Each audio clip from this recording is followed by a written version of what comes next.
अस्सलाम वालेकुम नाज़रीन, मैं हूं जाहिद, आपका होस्ट। आप देख रहे हैं हेल्प हाउस। दोस्तों, ये रास्ता जो आपको नज़र आ रहा है, ये रास्ता दरिया के बीचों बीच पाकिस्तान और आज़ाद कश्मीर को आपस में मिलाता है।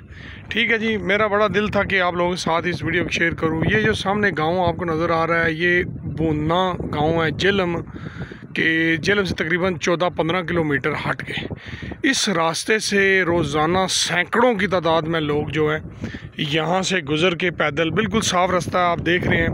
दरिया है, अभी तो पानी नहीं है दरिया में, खैर जब पानी होता है तब भी ये आपको नज़र आ रहा है। ये कश्ती है, ठीक है जी। ये कश्ती जो है लोगों को दरिया के उस पार लेके जाती है और उधर से जो है इस पार लेके आती है।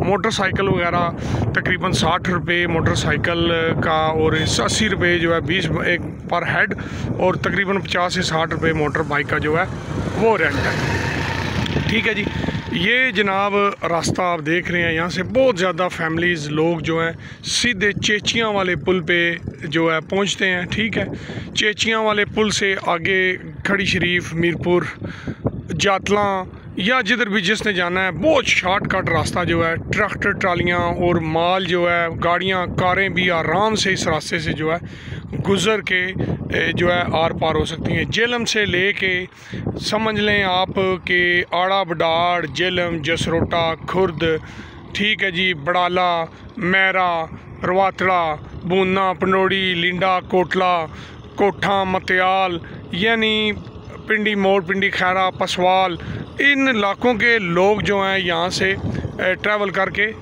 अब बड़े आराम से आज़ाद कश्मीर में दाखिल होते हैं। आगे भी मैं आपको इंशाल्लाह दिखाऊंगा आज़ाद कश्मीर का जो है एरिया जो है, वो भी मैं आपको दिखाऊंगा कहाँ पे जाके ये रोड निकलता है। जिन दोस्तों को पता नहीं है उनको समझ आ जाएगी। ये सामने मंगला आपको नज़र आ रहा होगा, ये सामने मंगला है, ठीक है जी। तो ये दरिया जो है, इसको वैसे नूरी वाला दरिया कहते थे। इससे आगे नहर है, उसको चबूतरी वाला दरिया कहते थे किसी दौर में। अब नहर बन गई है, वो पुल बन गया उस पर। इसके जो है साथ इस साइड पे एक और दरिया जो इसके साथ आके मिलता है। ठीक है, ये कुछ लड़ी से दरिया आ रहे हैं, लड़ी के पुल से जो है दरिया निकल रहे हैं, और कुछ जो है डैम से डायरेक्ट दरिया जो है इधर जो है आ रहे हैं। ठीक है, अगली जाके मैं आपको चेचियाँ का और नहर का इंशाल्लाह भी व्यू जो है दिखाऊंगा। उम्मीद करता हूँ आपको वीडियो पसंद आएगी। ठीक है जी।